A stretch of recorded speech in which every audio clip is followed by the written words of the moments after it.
나무의사 우종령 씨라고 하는 분이 있습니다. 혹시 들어보셨는지요? 이분은 늘 전국 방방곡곡을 다니면서 한반도에 있는 나무들을 살피고 그 자라는 정도를 봄과 동시에 혹시 있을지도 모르는 그 나무의 질병을 발견하고 그리고 나무를 치료해주는 그런 역할을 하시는 분이 바로 이분입니다. 말 그대로 나무의사입니다.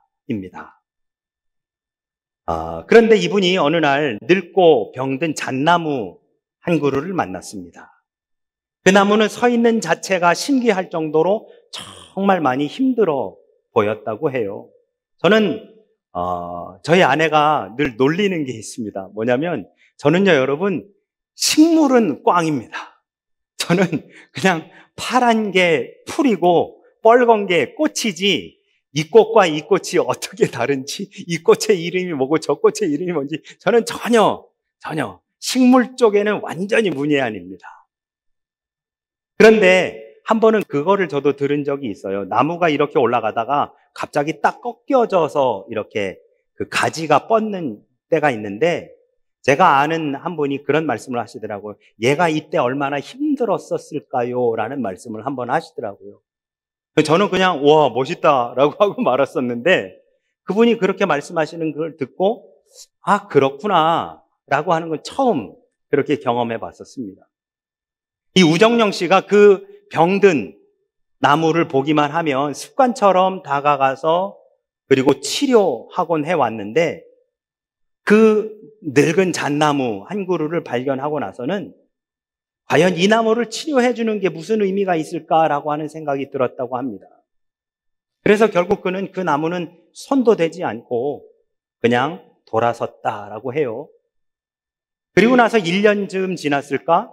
우연히 다시 그 나무가 서 있던 곳을 지나가게 되었는데 그는 바로 그 늙은 나무가 서 있던 그 자리에 서서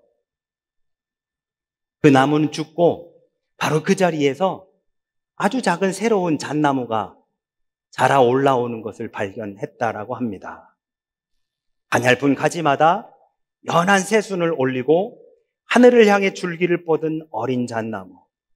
1년 전 늙고 병들었었던 잣나무를 치료했었더라면 결코 볼 수 없었던 새 생명이 거기에서 자라 올라오더라 라고 하는 글을 읽어본 적이 있었습니다.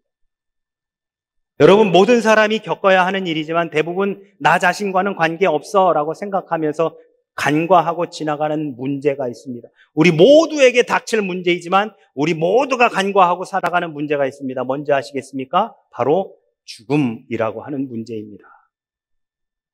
이 육체적인 죽음이에요. 성경은 이 죽음에 대해서 죄의 결과가 죽음이라 그렇게 이야기합니다. 죄와 죽음의 문제는 우리 인간이 스스로 해결할 수 없는 문제이지요. 여러분 아시지만 저도 작년에 저희 아버지를 하나님 나라에 올려 보내드렸습니다. 아버지가 임종하시는 것을 옆에서 정말 감사하게도 옆에서 이 아버지가 임종하시는 모습을 보았는데 아버지가 투병하시면서부터 계속해서 옆에서 지켜봤었던 저로서는 장로님으로서 평생토록 믿음을 지켰던 그분 역시 하나님의 부르심 앞에 순종하며 나아갈 수밖에 없었던 때로는 자식인지라 가족인지라 조금만 더 사셨으면 하는 안타까움도 없지는 않지만 그러나 그 문제는 우리 스스로 해결할 수 없는 문제였더라라고 하는 것이지요. 우리가 잘 알고 있다시피 구약의 사람들은 굉장히 오래 살았습니다. 제일 오래 살았던 사람이 무두셀라이지요. 저는 무두셀라 그 부분을 읽을 때마다 좀 아쉬운 마음이 있습니다. 왜냐하면 조금만 더 살았으면 천사를 채우는 건데 그거 못 채운 게 아쉽다라고 하는 생각을 하면서 그 부분을 읽었던 기억이 있는데요. 그런데 여러분 점점 인간의 수명이 짧아집니다. 왜일까요? 바로 죄 때문이에요. 죄 때문에.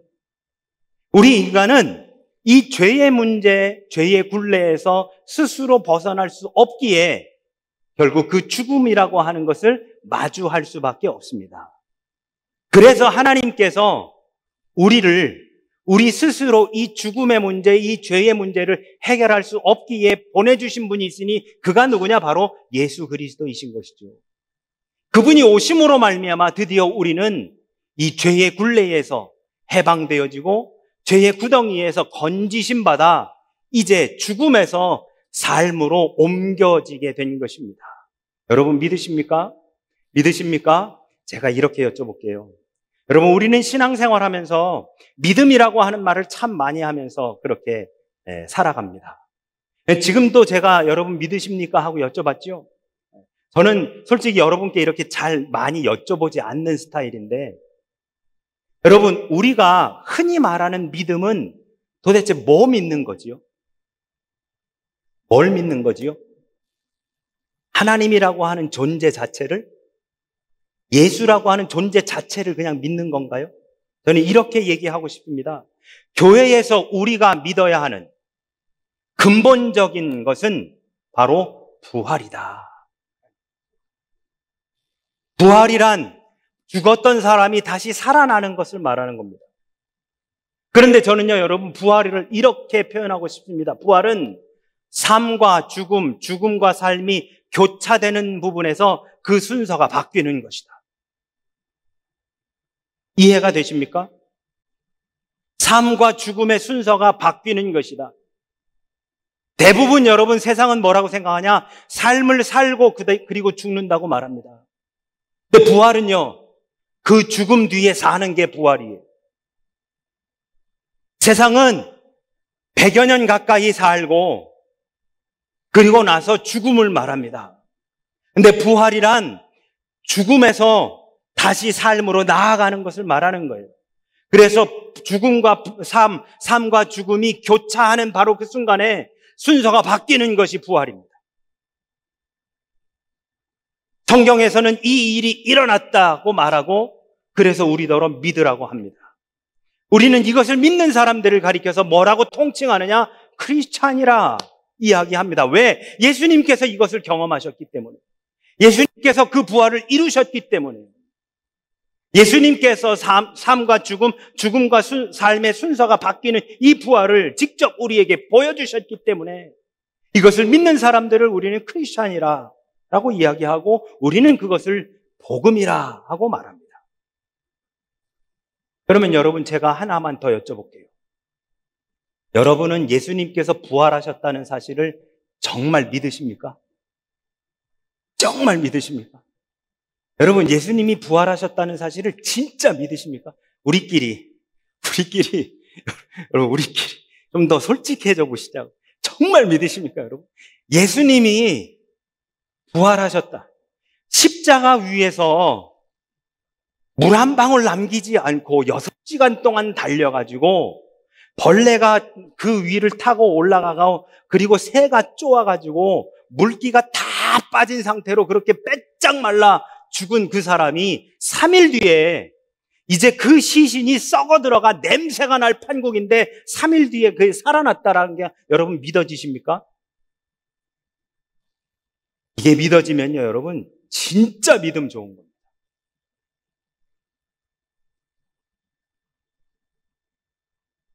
네, 여러분, 우리는 이것을 믿는다고 해요. 이것을 믿기 때문에 또 오늘 지금 이 자리에 나와 있는 거고요. 그런데 여러분, 제가 여러분 앞에 부끄러이 고백하는 것은 목사인 저도 때로는 이것이 잘 안 믿어질 때가 있습니다. 제가 목사이지만 저도 모태의 신앙으로 지금까지 교회를 떠난 적이 없이 살아왔지만 저도 어쩌다가 가끔은 이게 안 믿어지고 제 의식 속에 부활이라는 것이 없을 때가 종종 있습니다.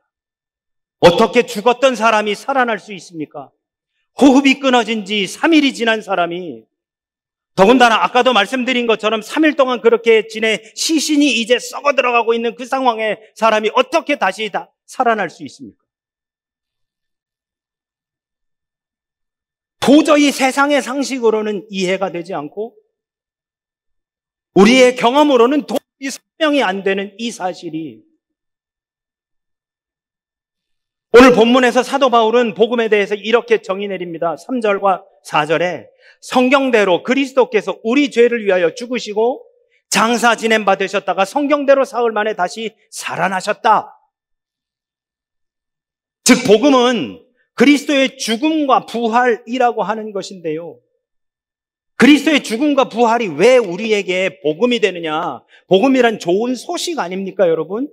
그러면 그리스도의 죽음과 부활이 왜 우리에게 좋은 소식, 복음이 되느냐? 그리스도께서 죽으시고 부활하신 게 우리 때문이니까 그래요. 우리 때문이니까. 그리스도께서 죽으셨습니다. 그리스도께서 죽으심을 말하는 것은 단순하게 대략 한 2000년 전쯤에 일어났었던 그 십자가 위에서 죽었었던 그 한 사람 이야기하는 게 아니라 그것이 무엇을 의미하는지에 대해서 우리가 고민하고 그 의미에 대해서 우리가 받아들이고 인정하는 것, 거기에서 바로 복음이 시작된다는 겁니다. 즉 성경에서 죽음이란 인간의 죽음은 인간의 죄에 대한 형벌을 의미하기 때문입니다. 야고보서 1장 15절은 이렇게 말씀합니다. 욕심이 잉태한 즉 죄를 낳고 죄가 장성한 즉 사망을 낳는다. 우리가 잘못하는 죄 때문에, 우리가 지은 죄 때문에 사망이 생겨났는데 예수님께서 그 사망의 권세와 맞닥뜨리셨다는 거죠. 성경은 인간을 두 가지 측면에서 이야기합니다. 하나는 뭐냐? 하나님께서 창조하신 하나님의 형상대로 지음받은 고귀한 존재라고 성경은 우리 인간을 말합니다. 그러나 인간은 둘째로 하나님의 말씀을 불순종한 죄인에 불과하다라고 하는 것이 또한 인간에 대한 성경의 이해입니다. 인간이 죄인이라는 사실은 인간은 하나님의 진노, 즉 하나님의 심판 아래에 있는 존재라고 하는 것이지요. 이처럼 인간은 하나님의 사랑의 대상인 동시에 하나님의 심판의 대상이기도 합니다.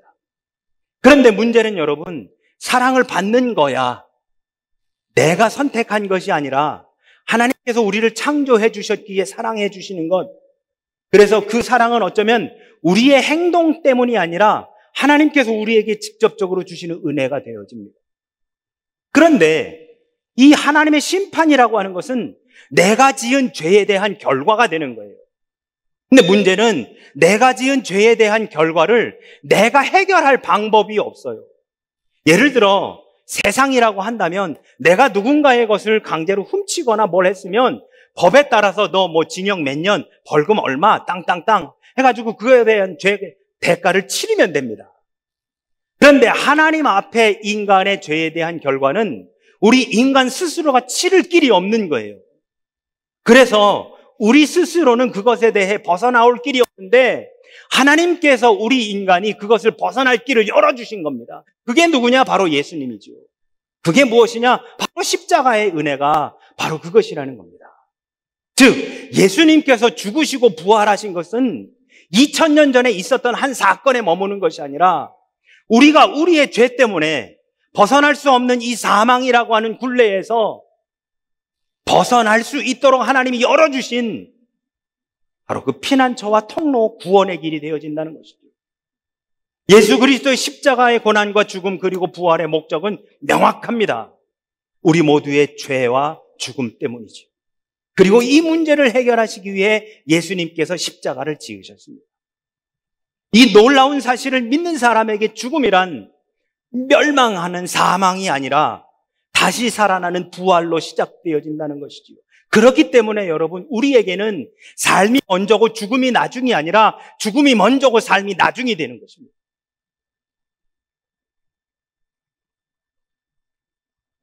세상은 삶이 먼저고 죽음이 나중이라고 말하지만 우리는 죽음이 먼저고 삶이 나중이 되는 겁니다. 그게 바로 부활인 것이죠. 삶과 죽음, 죽음과 삶이 교차하는 순간 그 순서가 바뀌는 것이 부활입니다. 그렇기 때문에 이 땅에서 인생을 대하는 우리의 태도가 달라지며 이 땅에서 우리의 삶의 모습이 변화되는 것은 당연한 겁니다. 제가 아까 진짜 예수님 믿으십니까? 예수님의 부활을 믿으십니까? 라고 했을 때 여러분 끄떡끄떡 참아 못하신 분들은 아마 이런 분들일 거예요. 진짜 못 믿는 분들이거나 아니면 두 번째, 내가 부활을 믿기는 믿는데 그 믿는 대로 못 살고 있네 라고 하시는 분들이 선뜻 끄떡끄떡 못 하셨을 거라고 저는 그렇게 이해합니다. 물론 제3의 이유가 있는 분들도 없지 않아 있으시겠지만, 부활이 믿어지면 다른 삶을 사는 것은 당연한 겁니다.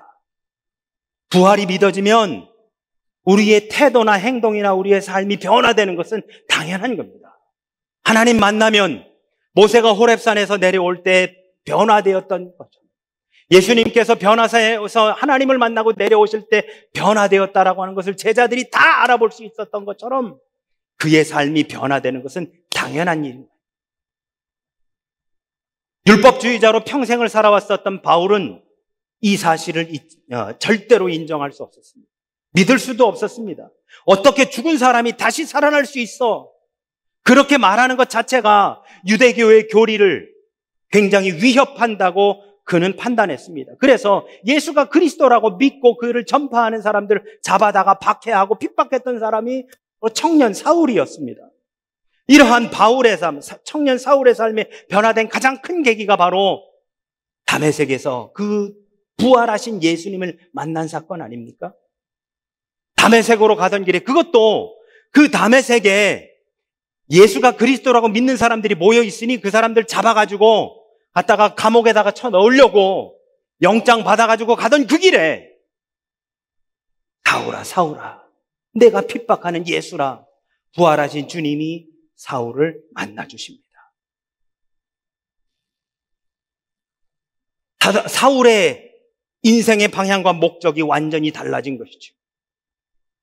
부활 사건은 사울의 인생을, 지금까지는 예수 믿는 사람, 복음의 핍박자로 살던 사울을 이제는 복음의 전파자가 되도록 만든 것, 이것이 바로 부활 사건입니다.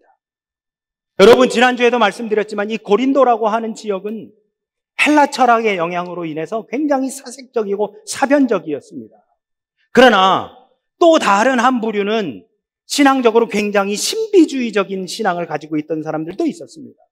그들이 교회에 한데 모여서 교회를 이루다 보니 겉으로는 사람이 많이 모이고 재정적으로도 여유 있고 그래서 굉장히 건강한 교회처럼 보였지만 모이기만 하면은 분쟁하고 분열하고 서로 다투고 하는 일들이 비일비재했던 것이 바로 이곳 고린도 교회였었습니다. 이러한 갈등과 분열 앞에 사울이 강조한 것은 역설적이게도 부활이었던 것이지요. 예수 그리스도의 부활이 믿어지는 것은 가장 놀라운 변화요, 기적이며 복음의 핵심이었던 것입니다. 그러니까 여러분, 부활이 믿어지면 지난주 우리 나눴던 것처럼 서로 사랑할 수 있는 거예요. 부활이 믿어지면 우리 같이 연합할 수 있는 겁니다. 부활하는 사람끼리, 예수 그리스도께서 우리의 죄를 위해서 부활하셨다는 그 사실을 믿는 사람들끼리 하나 되어질 수 있는 것, 이게 교회 공동체라고 하는 것이죠. 왜? 내가 내 스스로 그 죄악의 구덩이에서 나온 것이 아니라 예수 그리스도의 죽으심과 부활로 인해 건지심을 받은 사람들끼리 모였기 때문에 나의 공로가 아무것도 없다라고 하는 것입니다.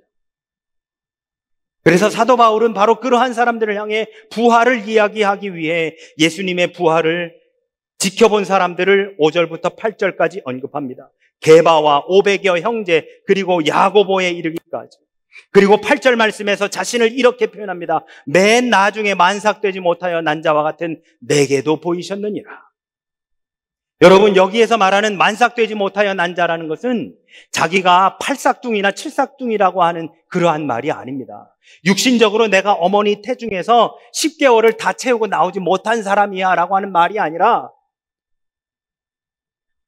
은근하게 만나 나의 신앙이 점진적으로 성장하여 그리스도와 함께 나아가는 그러한 사람들을 부러워하며, 나는 바로 이 직전 순간까지 예수 믿는 사람들을 핍박했던 사람인데 바로 그곳 다메섹으로 가던 거기에서 느닷없이 부활하신 예수님을 만나 완전히 새로운 사람이 되어버렸어.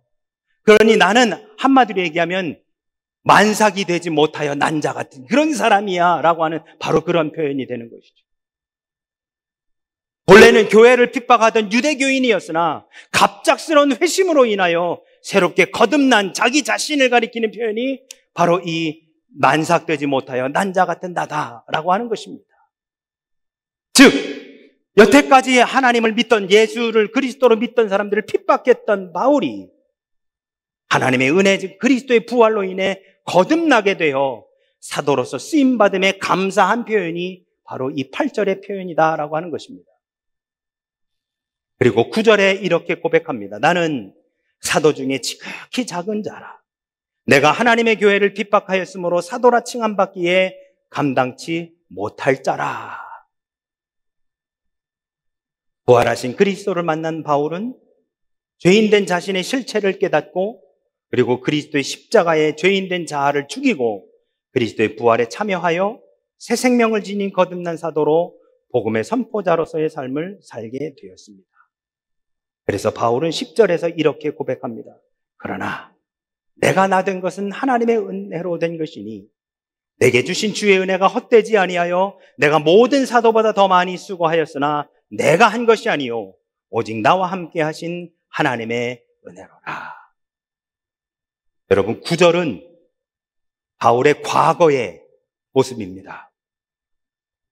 그러나 10절은 바울의 현재의 모습입니다. 과거의 나의 모습은 교회를 핍박하는 사도라 칭함을 받을 수 없는 사람이었는데, 10절은 이제는 내가 보니 다른 사도들보다 내가 더 많이 수고하고 있으니 이것이 무엇이냐? 지금 나의 나 된 것이 바로 하나님의 은혜로다.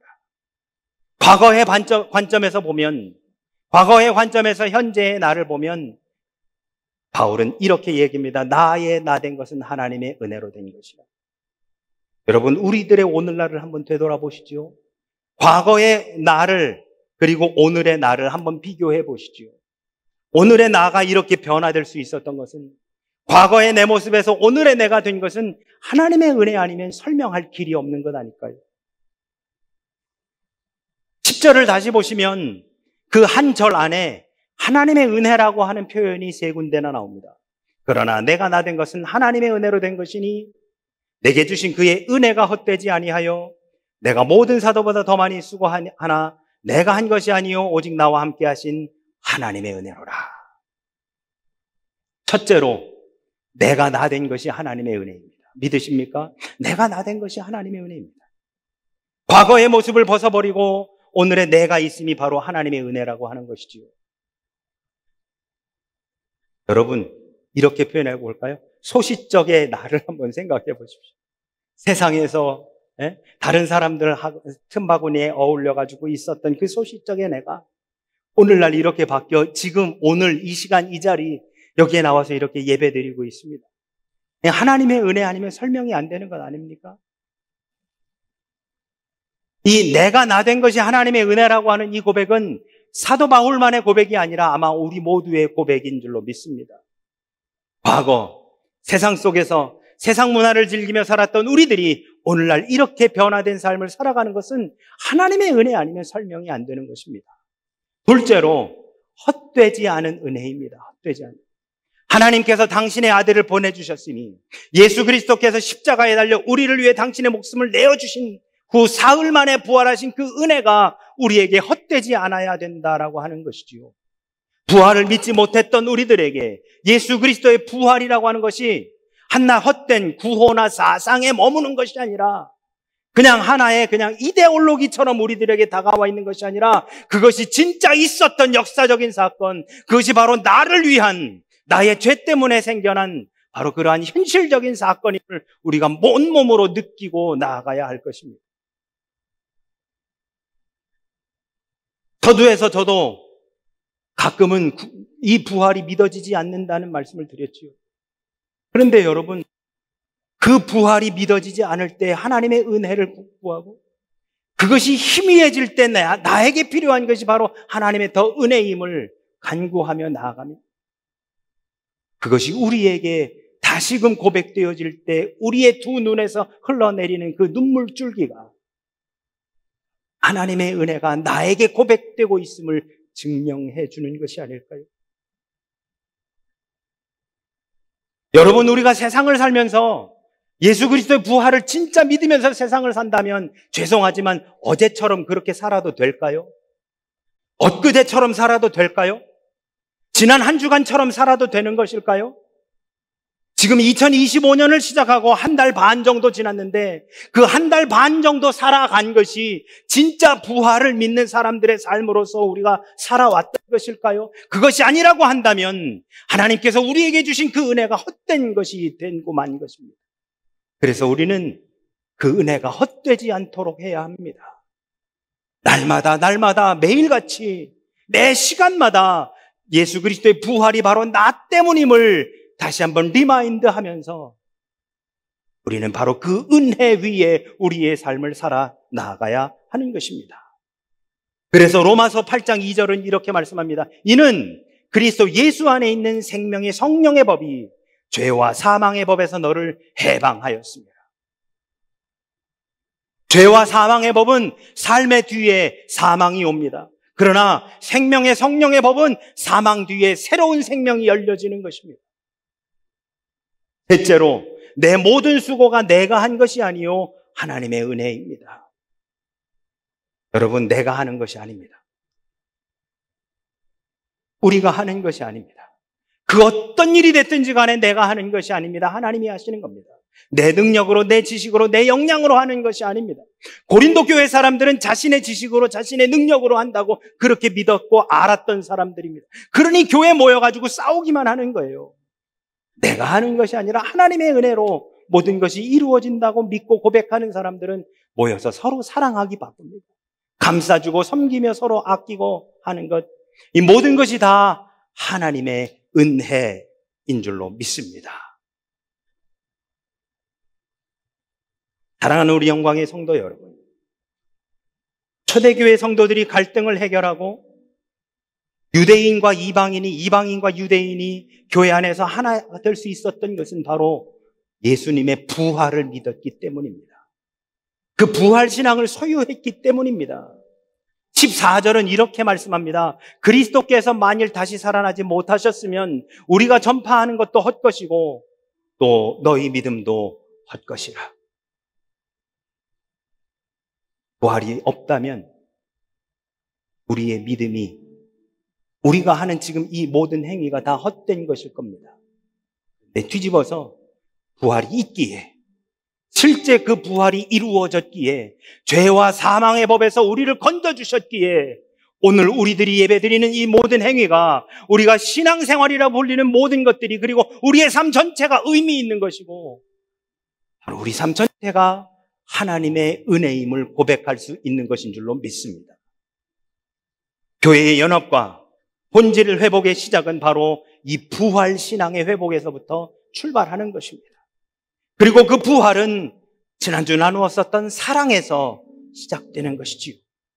요한복음 3장 16절, 하나님이 세상을 이처럼 사랑하사 독생자를 주셨으니 이는 그를 믿는 자마다 멸망하지 않고 영생을 얻게 하려 하심이라. 여러분께 다시 한번 여쭙습니다. 여러분, 예수님이 부활하셨음을 믿으십니까? 예수님이 부활하셨음을 진짜 믿으십니까? 예수님께서 우리를 위해 십자가에서 죽으셨다가 3일 만에 살아나셨다라고 하는 것을 진짜 믿으십니까? 그러면 그 부활의 소망으로, 그 부활의 기쁨으로, 하나님이 우리에게 내려주신 바로 그 은혜로 이런 기쁨 가운데 살아가시면서 부활의 삶을 날마다 은혜 가운데 거하며 살아가시는 저 우리 모두가 되시기를 예수 그리스도 이름으로 축원합니다. 아멘.